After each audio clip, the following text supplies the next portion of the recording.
Good morning students, welcome to online classes. So students, आपका 7th lesson चला हुआ है साइंस का। कौन सा लेसन है बच्चे? 7th लेसन है। लेसन का नेम है बच्चे आपका वेदर क्लाइमेट। क्या नेम है बच्चे 7th चैप्टर का? Weather climate and adaptations of animal and adaptations of animals to climate to climate। तो बच्चे ये हमारा 7th चैप्टर का नेम है। इस चैप्टर के बच्चे हमने एनसीईआरटी टेक्स्ट बुक क्वेश्चंस तक कंप्लीट कर दिए थे। लास्ट वीडियो में मैंने आपको NCERT text book question complete करवा दिए थे, ठीक है। तो बच्चे आज हम करेंगे स्टार्ट एनसीईआरटी एग्जाम्पल प्रॉब्लम्स के जितने भी क्वेश्चंस आपकी बुक में दिए गए हैं वो स्टार्ट करेंगे। पेज नंबर आपको निकालना है बच्चे बुक में 108। कौन से पेज नंबर निकालना है? 108, ठीक है। तो स्टार्ट करते हैं NCERT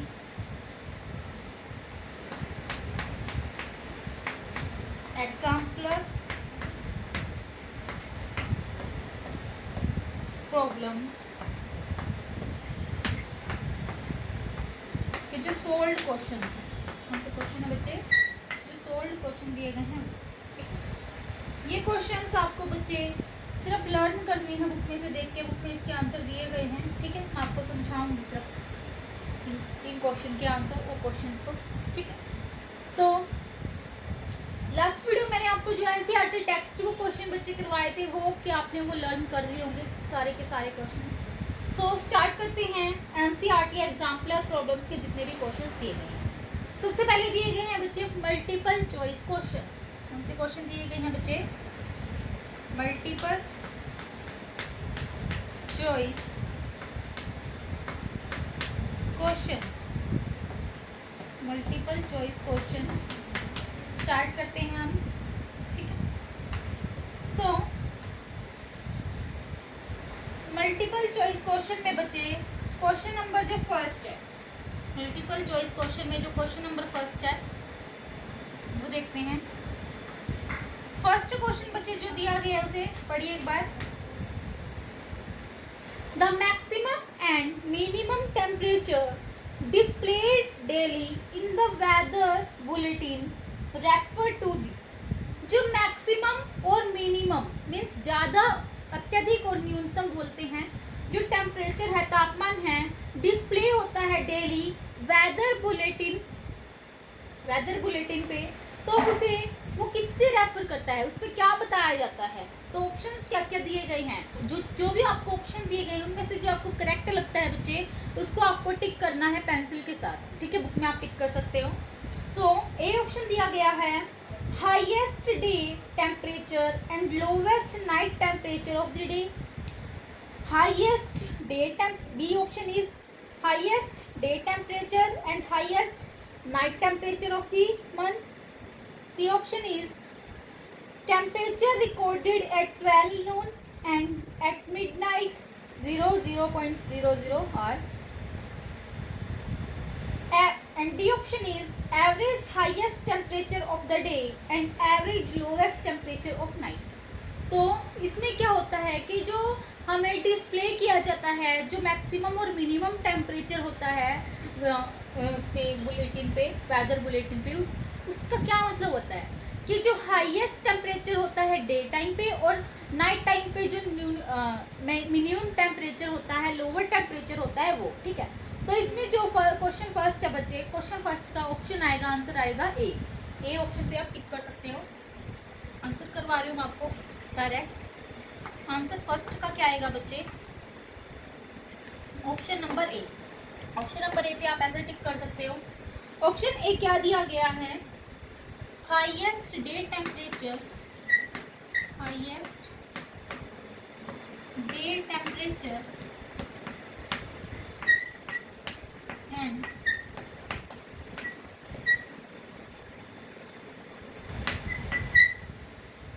lowest temperature of the day and lowest night temperature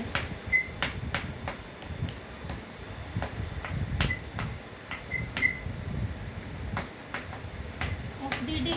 ठीक है, तो इस पे आप ए ऑप्शन पे टिक कर सकते हो बच्चे। और आंसर फर्स्ट का है ये, फर्स्ट क्वेश्चन का आंसर है ये ऑप्शन। ठीक है, अब हम मूव करते हैं हमारे नेक्स्ट क्वेश्चन पे। सेकंड क्वेश्चन जो दिया गया है बुक में पढ़िए एक बार। Out of given definitions which is the most appropriate definition of the climate. इनमें से जो नीचे फॉलोइंग डेफिनेशंस दी गई हैं नीचे सेकंड क्वेश्चन में, इनमें से जो सबसे ठीक डेफिनेशन है क्लाइमेट की वो कौन सी है। So option A is changes in weather conditions in a year. B option is average weather pattern of many years. Option C is change in weather pattern in a few years. And option D is weather conditions during summer. तो इसका जो answer आएगा बच्चे second question का वो आएगा option number B. Option number B क्या दिया गया है, average weather pattern of many years. जो एवरेज वेदर का पैटर्न होता है बहुत सालों से जो चला आ रहा है उसे हम बोलते हैं कि वहाँ का जो क्लाइमेट है, वहाँ की क्लाइमेटिक कंडीशन कैसे, उसके बेस पे हम देखते हैं कि एवरेज जो टेम्परेचर है या फिर वेदर है वो कैसा चला आ रहा है थ्रू आउट द ईयर। ठीक है, सो इसी वजह से क्वेश्चन सेकंड का आंसर आएगा बच्चे जो बी ऑप्शन दिया गया है, वो बी ऑप्शन पे आप ऐसे टिक कर सकते हो। बी ऑप्शन में क्या दिया गया है, average weather pattern of many years. क्या दिया गया है, average weather pattern of many years, of many years. So अब हम मूव करते हैं हमारे नेक्स्ट क्वेश्चन पे which is third question. Third question क्या है बच्चे बुक में देखिए, which of the following briefly describe the desert climate. इनमें से कौन से जो डिस्क्राइब करते हैं ब्रीफली डेजर्ट क्लाइमेट, कि डेजर्ट का जो क्लाइमेट है, क्लाइमेटिक कंडीशंस है कैसी होती हैं। Option A is, question third है बच्चे, option A is hot and humid, option B is dry and humid, option C is hot and dry and option D is hot and wet. तो हमें टिक करना है बच्चे हॉट एंड ड्राई, जो C option है third question में, कि जो डेजर्ट की क्लाइमेटिक कंडीशन होती है वहाँ का क्लाइमेट कैसा होता है, हॉट एंड ड्राई होता है। सो इसी वजह से क्वेश्चन थर्ड के आप सी ऑप्शन पे बच्चे टिक कर सकते हो ऐसे। Option C is hot and dry, hot and dry. So अब मूव करते हैं बच्चे हम नेक्स्ट क्वेश्चन पे। क्वेश्चन नेक्स्ट है हमारा फोर्थ क्वेश्चन। फोर्थ क्वेश्चन क्या दिया गया है बच्चों बुक में देखिए, Paheli went to wildlife sanctuary where she saw dense vegetation of trees, shrubs, herbs, and also a variety of animals like monkeys, birds, elephants, snakes, frogs, etc. The most likely location of this sanctuary is India. क्या बोला गया है fourth question में कि जो पहेली है वो गई एक वाइल्ड लाइफ सेंचुरी में, जहाँ पे उसने देखा बहुत सारी घनी अलग अलग प्रकार की वनस्पति, ट्रीज की वनस्पति देखी उसने, ट्रीज देखे, शर्ब्स देखे, हर्ब्स देखे, और उसने एक बहुत ज़्यादा वेराइटी देखी एनिमल्स की। एनिमल्स में उसने क्या क्या देखे बच्चे वहाँ पे, monkey, birds, elephant, snakes, frogs. The most likely location this sanctuary is in the, तो इस जिस टाइप की यहाँ पे एनिमल्स मिले उसको या फिर ट्रीज मिले, वेजिटेशन मिली, तो वह कौन सा रीजन था वो हमें बताना है।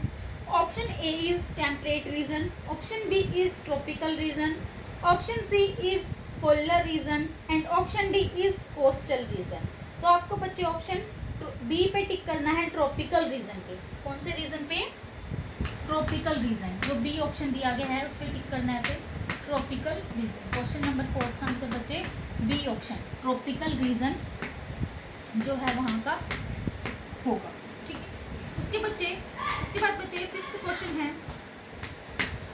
फिफ्थ क्वेश्चन क्या दिया गया देखिए, given below are some adaptive features of animals. नीचे कुछ एनिमल्स के अडेप्टिव फीचर्स दिए गए हैं। Like first option is layer of fat under the skin, second option is long curved and sharp claws, option C third is slippery body and option fourth is thick white for.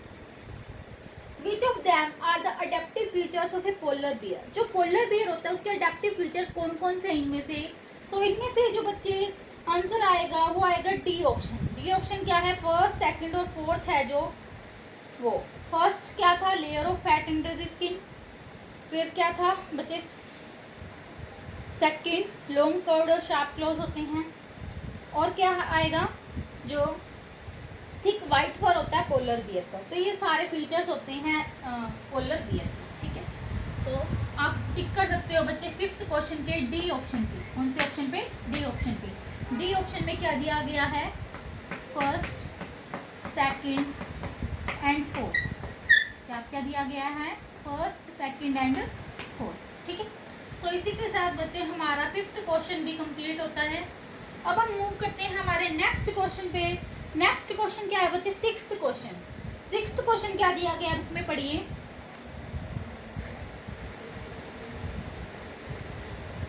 Which of the following statement is incorrect for penguins?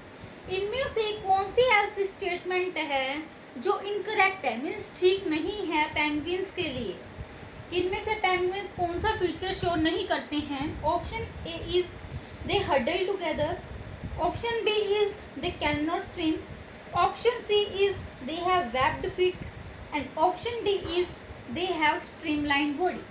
एक बार फिर से question पढ़ती हूँ कि क्या बोला गया था कि इनमें से कौन सी स्टेटमेंट है वो इनकरेक्ट है, मीन्स ठीक नहीं है पेंगुइन्स के लिए।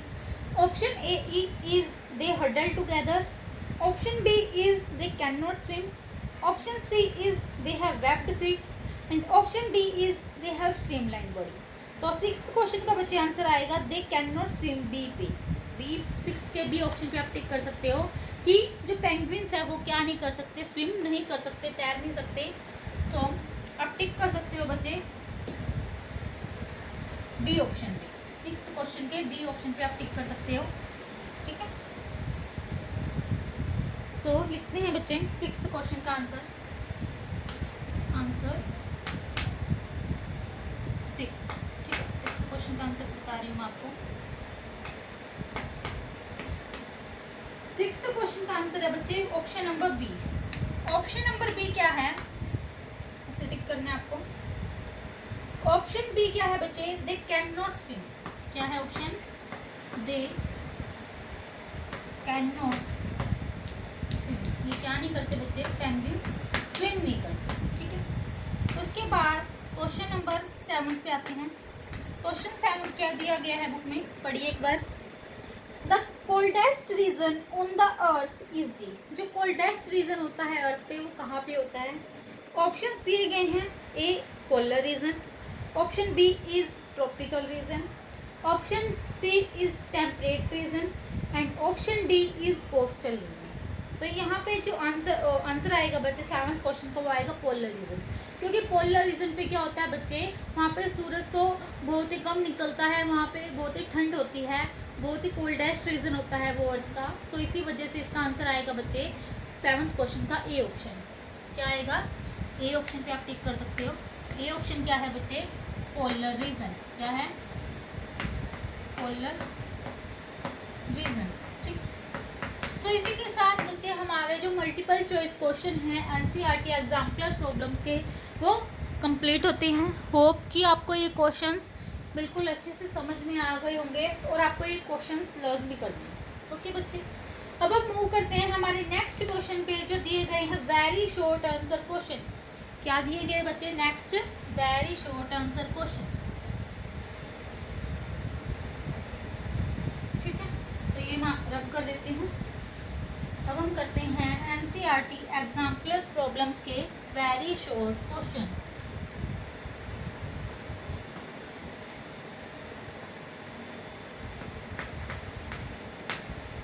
वेरी शॉर्ट क्वेश्चन, ठीक है। वेरी शॉर्ट क्वेश्चन करते हैं बच्चे अब हम। सो वेरी शॉर्ट क्वेश्चंस हमारे स्टार्ट होते हैं। अब वेरी शॉर्ट क्वेश्चन बच्चे स्टार्ट होते हैं क्वेश्चन नंबर 8 से। कौन सी क्वेश्चन से स्टार्ट होते हैं? 8th क्वेश्चन से। मैं आंसर लिखवाऊंगी, क्वेश्चन तो नहीं लिखवाती, ठीक है। सो 8th क्वेश्चन क्या है बुक में, देखिए एक बार पढ़ते हैं। A fish dies when taken out of water, whereas a whole lizard will die if kept underwater. Mention the term used to describe such abilities that allow fish and lizard to survive in their respective habitats. क्या बोला गया है? एक बार मैं question दोबारा से read कर देती हूँ।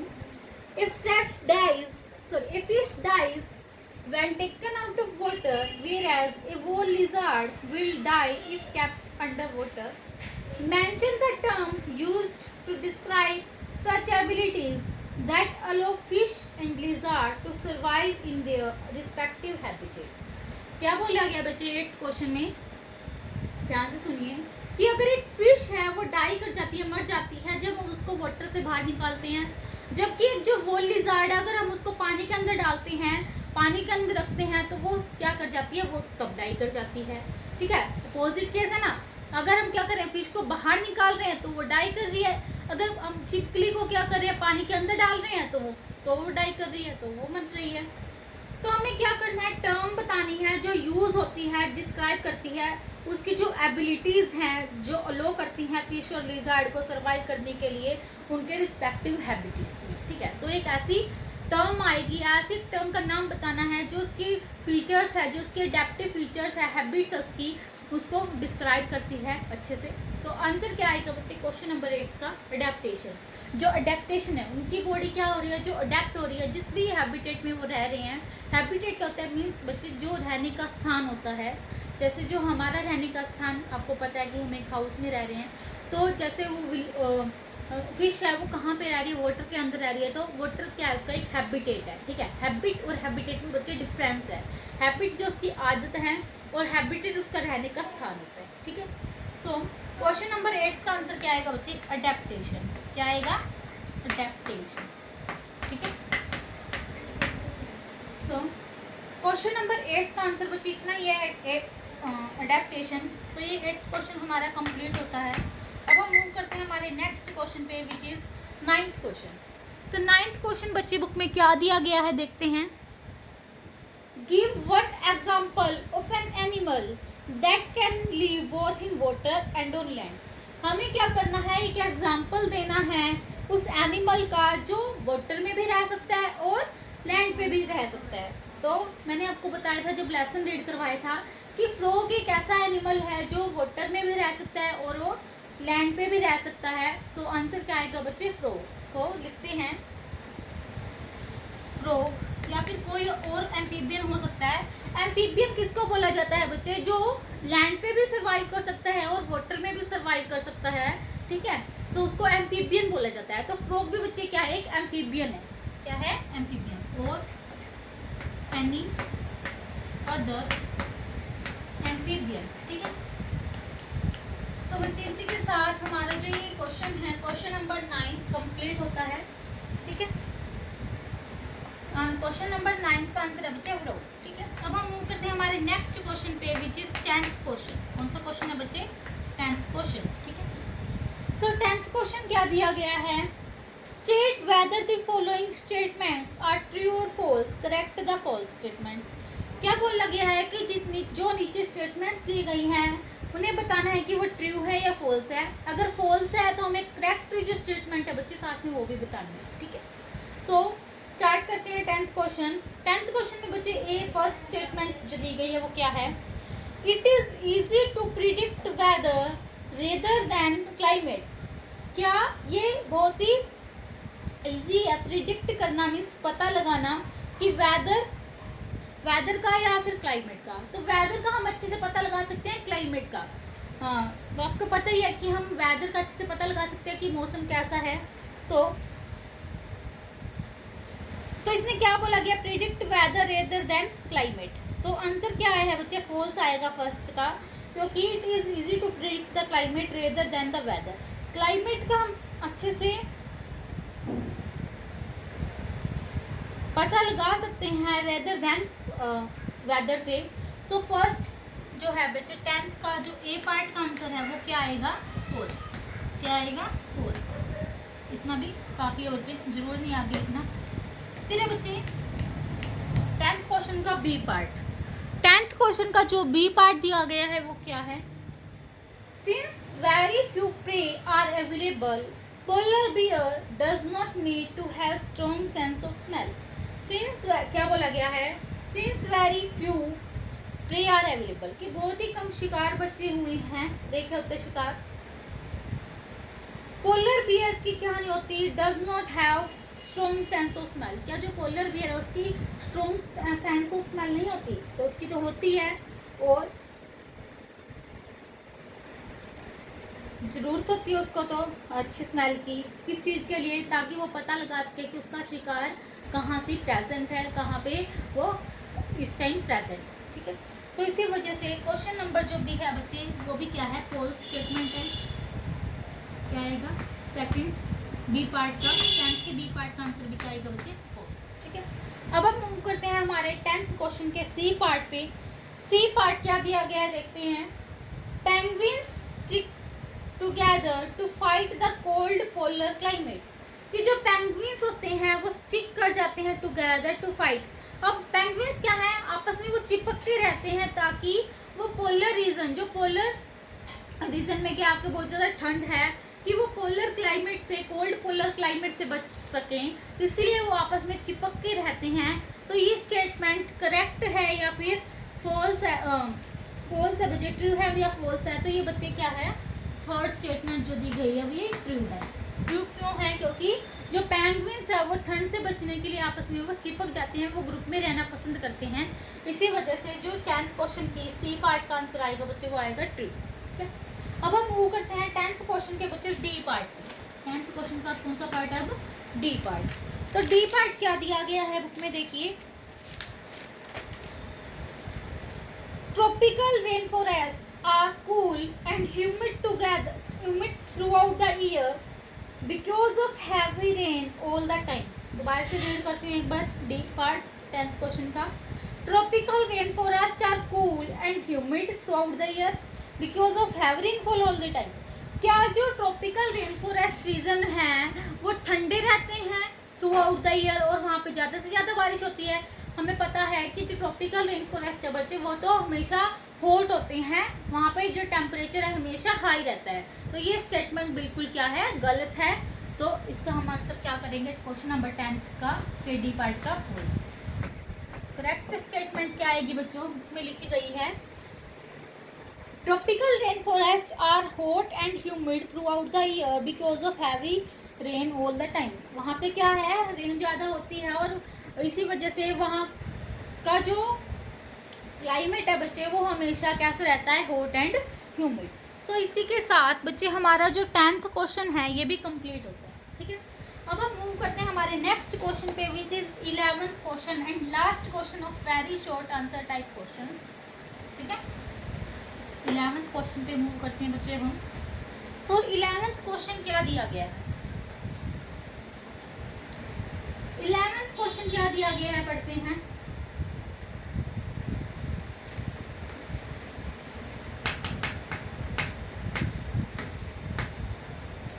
11th question is unscramble the following words using the hints given against them।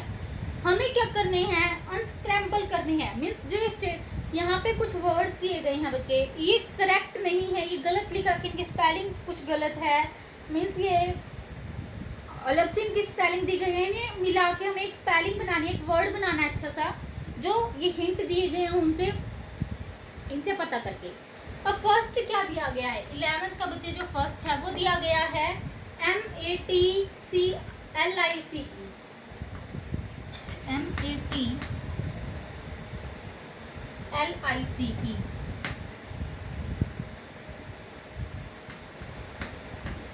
ठीक है, ये दिया गया बच्चे फर्स्ट। तो इसमें क्या लिखा गया इसके हिंट में, weather pattern in a region over a period of time, कि वेदर का पैटर्न है बहुत लंबे टाइम से। ठीक है, लंबे टाइम से अगर कुछ चला आ रहा है तो उसके हम क्या बोलते हैं, तो इसको मिला के हम बोल सकते हैं, इसकी एक हमें स्पेलिंग बनानी है, अच्छे से एक वर्ड बनाना है। सो क्लाइमेट बन सकता है क्या, CLIMATE। तो क्लाइमेट बन रहा है इसका, तो इसको हम स्क्रैम्बल कर देते हैं अच्छे से। तो लिखेंगे इसका क्लाइमेट, तो आंसर आएगा बच्चे इसका क्लाइमेट। ठीक है, इसी तरह से हमें और जो दिए गए हैं वर्ड्स उनको भी ऐसे ही करना है। ठीक है। सो सेकंड दिया गया है बच्चे AROPL। क्या दिया गया है, AROPL। ठीक है, तो इसका हिंट क्या दिया गया देखते हैं। हिंट क्या है, कूलेस्ट रीजन है अर्थ पे। अब हमें पता है कि जो कूलेस्ट रीजन है अर्थ पे वो कौन सा है, पोलर रीजन है। तो क्या इससे पोलर वर्ड बन रहा है, देखते हैं, POLAR, बिल्कुल बन रहा है। तो इसको हम यहाँ पे लिखेंगे पोलर, POLAR।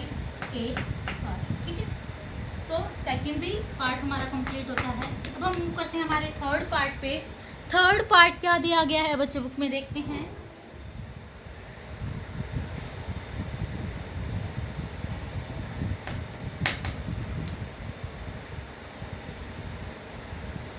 TREHMEET।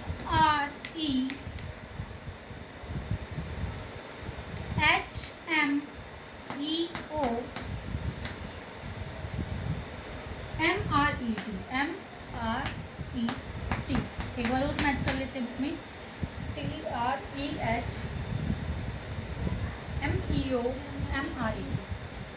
तो इसका जो हिंट दिया गया है बच्चे थर्ड का, वो क्या है, हिंट क्या दिया गया है, यूज्ड टू मेजर टेम्परेचर, कि टेम्परेचर को मेजर करने के लिए यूज किया जाता है। तो हमें पता है कि टेम्परेचर को मेजर करने के लिए हम किस चीज़ का यूज़ करते हैं। हमने पहले जो हमारा शायद 4th लेसन था उसके अंदर हीट, उसके अंदर पढ़ा था हमने कि टेम्परेचर को मेजर करने के लिए यूज़ करते हैं हम थर्मोमीटर।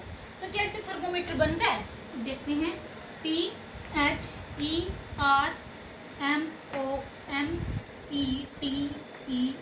थर्मोमीटर बन रहा है। तो हम लिख देते हैं इसका आंसर, थर्मोमीटर आएगा THERM।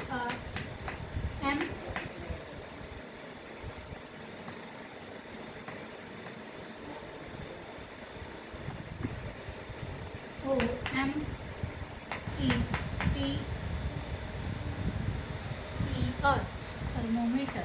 ठीक है, तो बच्चों ये हमारा थर्ड भी कंप्लीट होता है 11th क्वेश्चन का थर्ड पार्ट। हम मूव करते हैं हमारे नेक्स्ट पार्ट पे, which is fourth part. Fourth part क्या दिया गया है बच्चों बुक में, देखिए, UHI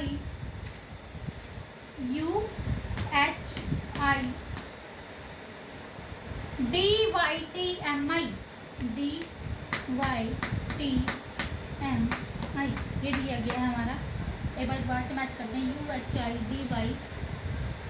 ठीक है, ये दिया गया।